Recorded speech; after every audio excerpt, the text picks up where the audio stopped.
All right. Good morning, good afternoon to some. This is Live at Lunch Bible Study with Rev Bruce. We are here doing it once again. And just want to say today we're talking about still reaching out to the lost and standing in the gap, focusing on Ezekiel chapter 22 and verses 29 through 31. So when we talk about this, we're talking about Ezekiel chapter 22, verses 29 through 31. And the focus is standing in the gap. And when we talk about standing in the gap, we're talking about being there for folks. We're talking about being there in a position for people. And what we're trying to do is get people to see that when God talks about standing in the gap, he's talking about how are we there for folks? How are we in a position to stand up for others, to speak out for others, to be present for others? And so that's what standing in the gap is. All right, so we're at Ezekiel 22, 29 through 31. 29 says, the people of the land have practiced extortion and committed robbery. They have oppressed the poor and the needy and have exploited the foreign resident without justice. Okay. And we go on to verse 30. I searched for a man among them to repair the wall and to stand in the gap before me on behalf of the land so that I should not destroy it, but I found no one. Then we get to 31.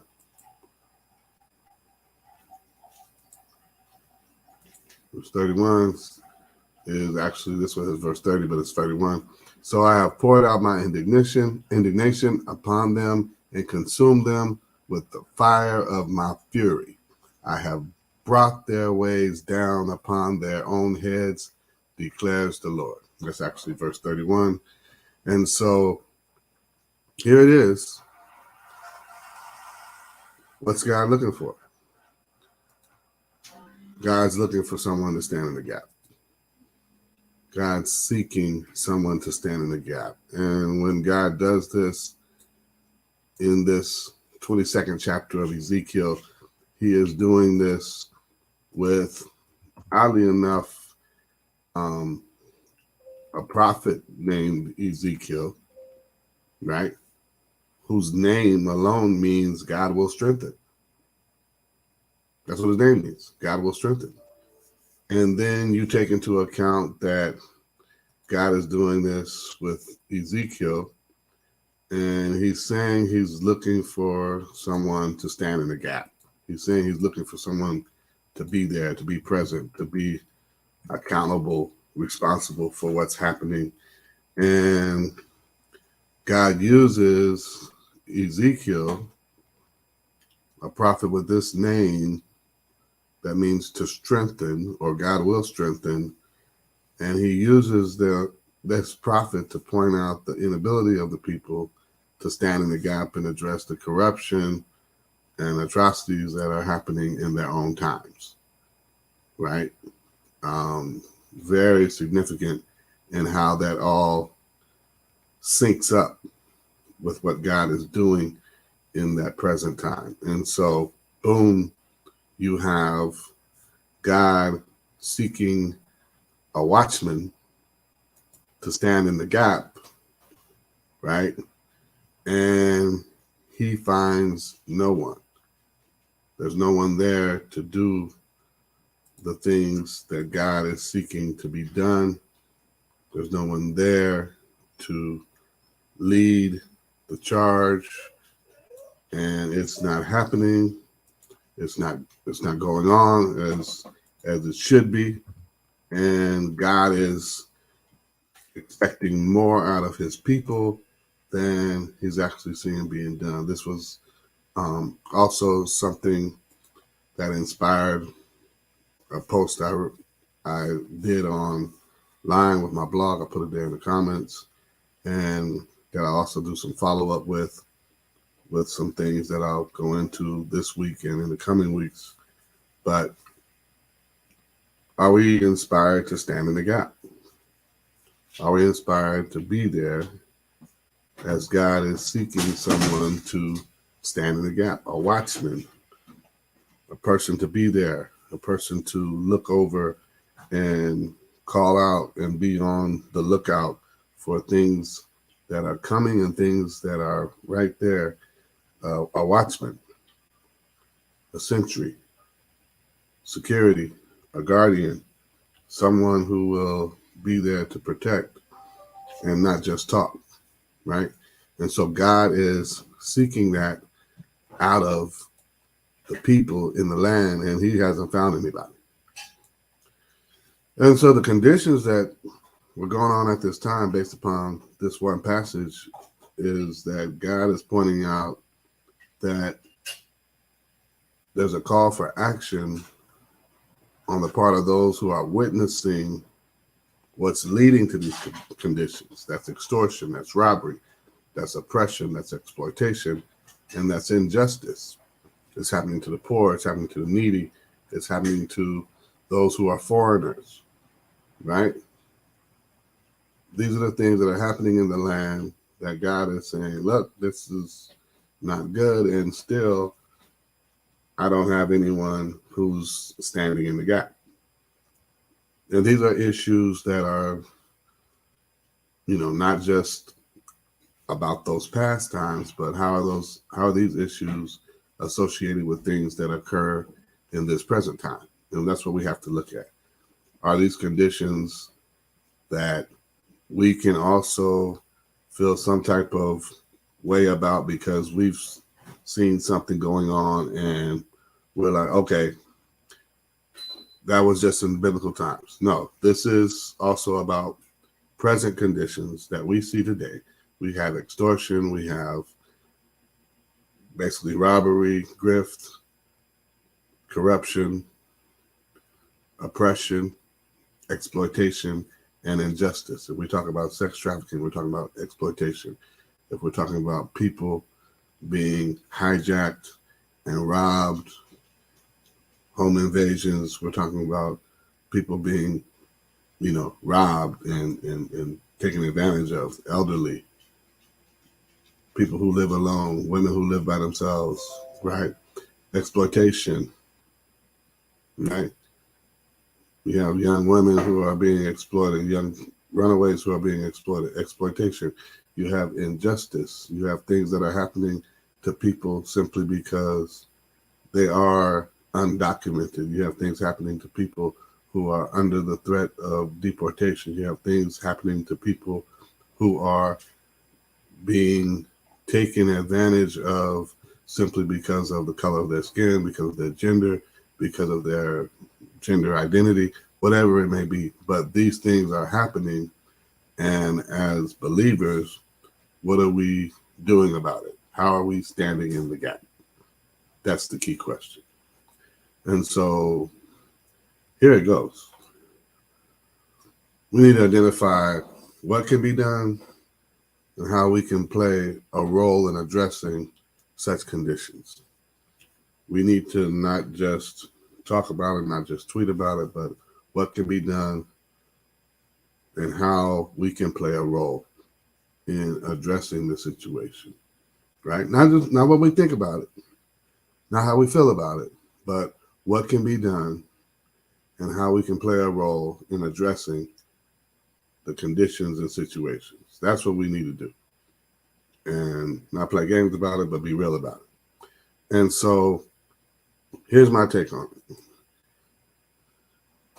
The beauty of it is even Jesus came to serve. The caveat for us is even Jesus came to serve.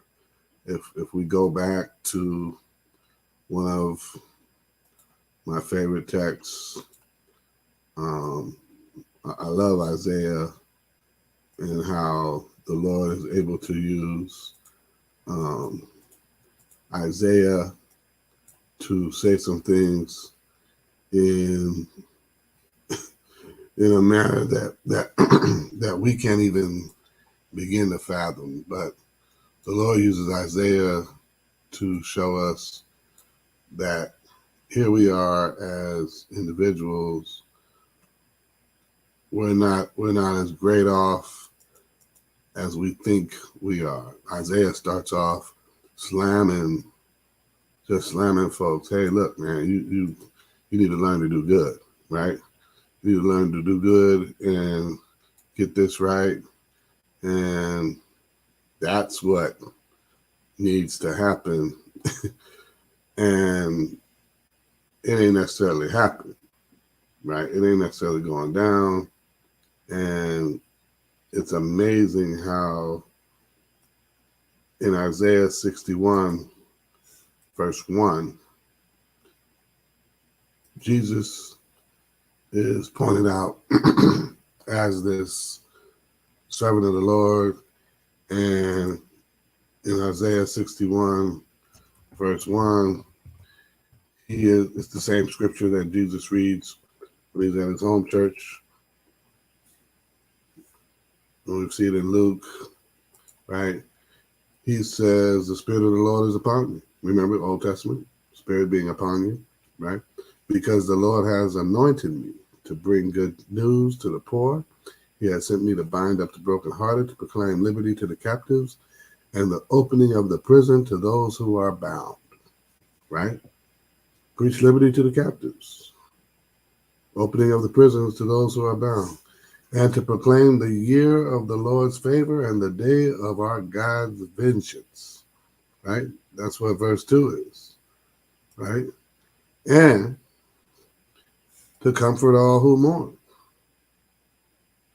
to console the mourners in Zion, to give them a crown of beauty for ashes, the oil of joy for mourning, and a garment of praise for a spirit of despair.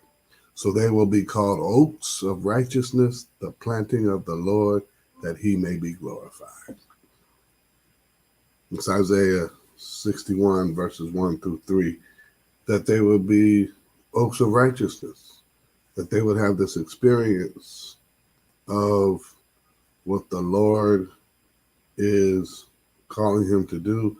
But he says, this is what God has anointed me to do. This is what God has called me to do. This is what God has shared with me to do. What can we do? Even Jesus came to serve. Look at it. Mark 10 and 45. Mark 10 and 45 tells us, for even the Son of Man, right? Speaking of Jesus speaking of himself, even the Son of Man did not come to be served, but to serve and to give his life as a ransom for many, right? The Son of Man came to do that. He came to do that and not simply be served. So even Jesus came to serve, and he expects nothing less of us. Nothing less of us. And that's where we begin to see, okay, what are we doing? How are we taking initiative? How are we making moves to do things in the name of the Lord, by his word, with faith in him? Look at this,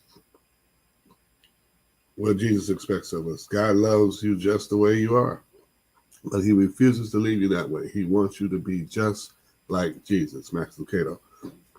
Be like Jesus. Bob Briner. As he was, so we are to be. Andrew Murray. Right? This is the expectation. Ministers are servants. That's what Spurgeon said. And a leader, according to George Barna, is a servant. So let's flip it. Service is the rent that we pay for living. Marion Wright Edelman shared that. And so here's this expectation of service, and I see this as an opportunity for us to step up, take this call to action to stand in the gap. And I'm building something that is going to allow us to stand in the gap. And so standing in the gap is a unique opportunity to serve and show support for men, women, and children living on the streets of San Diego. That's part of what we're trying to do with Life Path Mobile Ministries. This Bible study is on Life Path Multimedia Ministries, but the actual on the street, on the ground ministry is Life Path Mobile Ministries. This is multimedia. Then you have Life Path Mobile Ministries. So when you record something that we might do on the street or do a prayer circle in the park or some other form of outreach, that's Life Path Mobile being recorded and shared via Life Path Multimedia. And so those are the two aspects that we do with Life Path. And so this is a part of that, part of the street ministry for Life Path Mobile Ministries. And really inspired by some stuff that's been shared with me continuously. Got to give it to those who are online and continuously sharing about the conditions on the streets and my own observations and experiences. And so those come into play here. And that's part of the bigger picture of it's not just what you see, it's also what you hear about and come to have an understanding of. That's how Nehemiah got involved. He got some secondhand information and he got involved. That's how Nehemiah got involved. So, much like MLK said, faith is taking the first step even when you don't see the whole staircase. You know, it came out of Bible study. It came out of other people sharing, but it is the initiation. It's the first step. And so that's what we're going with. And so take this into account, right? This is not a Bible study. This is about service. This is about ministry. This is about being like Jesus, coming to serve, taking the call to action and being active with it. And so we want to stand in the gap by being there, being present to serve and support those suffering with three key issues: hunger, health, and homelessness. Hunger, health, and homelessness. We'll dive into the stats and facts behind all three over the next couple of weeks as we talk more about standing in the gap. But this is about hunger, health, and homelessness.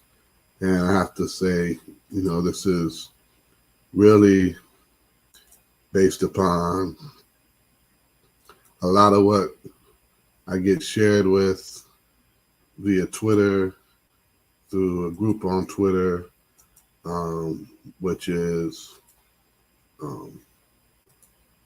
housing for homeless, and Sister Amy, she shares a lot. She shares a lot about what's going on, and I definitely am glad that she shares what she shares about what's happening with what she calls death on Washington. And a lot of that has to do with what's happening on Washington and Hillcrest, in a community where a major hospital is located in our city of San Diego, neighboring city to where I live. And there's a lot happening that people aren't talking about as far as how people are being discharged onto the streets from the hospitals and still being put back out into conditions where their care hasn't been complete. And so definitely giving her a shout out, and definitely going to be continuously reaching out to her and what she's got going on and how to help and get involved and stay engaged and help come up with some more solutions and support to stand in the gap as we get to more long-term solutions. But what are we doing in the immediacy of it? Where's the urgency to help with some of these things, and not simply document them? And so part of this is to share and be honest and real, that we can start with initiatives centered around these three issues. I believe we can start with initiatives centered around these three issues because in some degrees, many of these intersect. And as it shows in many cases, many of these intersect with not only having byproducts of one or the other being based upon, if you're facing homelessness, you're probably dealing with health and hunger issues. If you're dealing with hunger, you're probably dealing with health issues.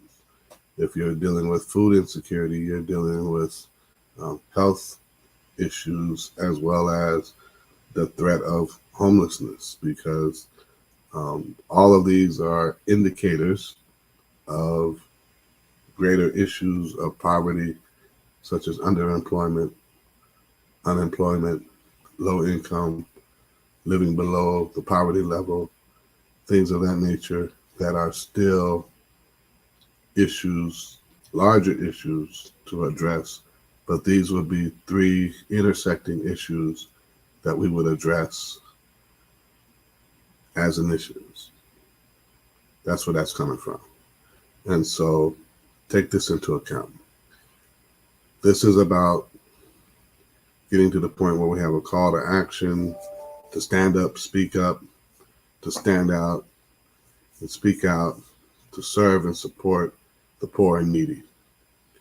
We want to stand, speak, serve, and support in the four areas. Stand, speak, serve, and support. So when we do this, and we do this in the right manner, we do this with the right spirit, people are helped. People are strengthened. People are given hope. And so that's part of what we're trying to do and have an impact with that. And so that's where we're talking about standing in the gap and making it a public stand, right? Making it known publicly where we stand. It's not just policy, not just programs that support work, but also public policy. And if we can get an understanding of doing the programs, but also supporting the push for policy, particularly public health policy, that's where we can get into some areas where bigger scale, government-based support is there. We're not depending on the government to do anything, but we would want to be in a position where we can usher in public health policy, public safety policy, to where it would at least create an ease for churches, ministries, nonprofits, community-based organizations, as well as faith-based organizations to do things in each of these areas without any hindrance from government entities.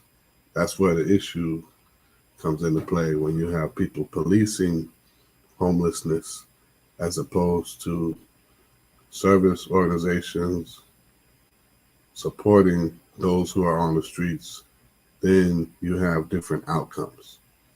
And so let's be real, it doesn't always work the way that we want it to when we're talking about policing, using a police force to address homelessness, unless there is,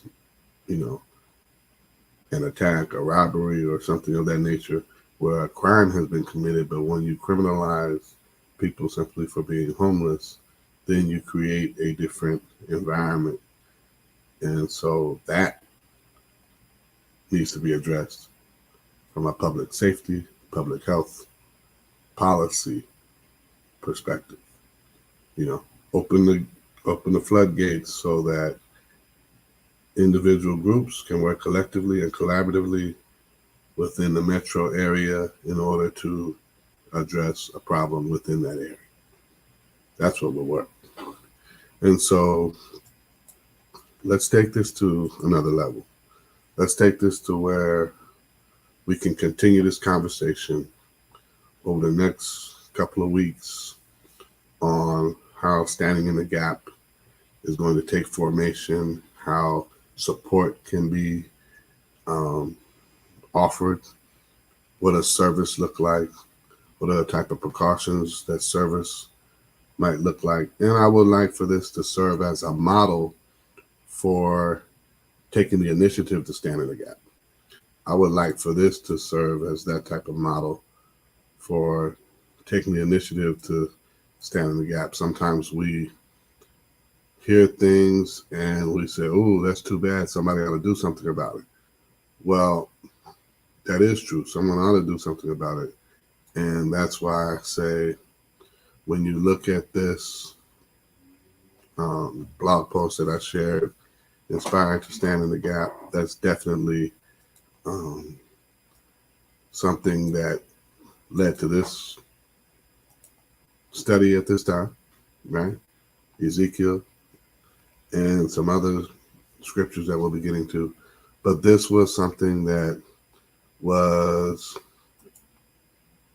truly on my heart and on my mind. How are we going to stand in the gap?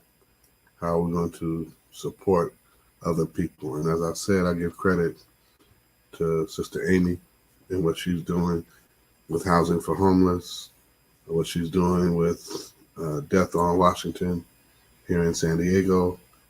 And I give credit to her for all that she's trying to do.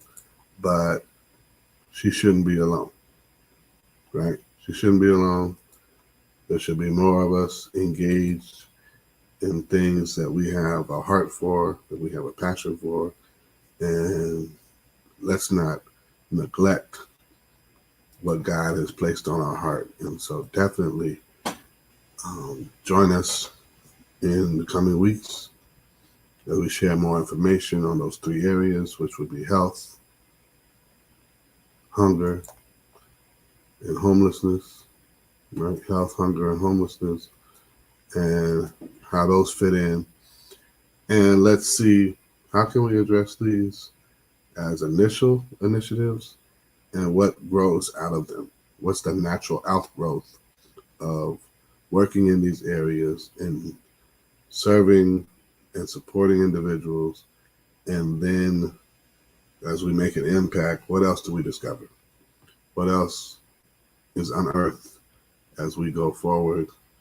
And how do we use that to build more as we work in ministry? How do we use that to build more? That's the question. And that's where we want to go. And so I say this, and I say this with all love, it's just, what are we going to do? And when we find out that there is an ability to stand in the gap and stand before God and take responsibility and be accountable for what's happening around us, then we can begin to take this ministry to another level. All right, this has been Live at Lunch Bible Study. We'll be back next week. 9 o'clock. Godspeed. God bless.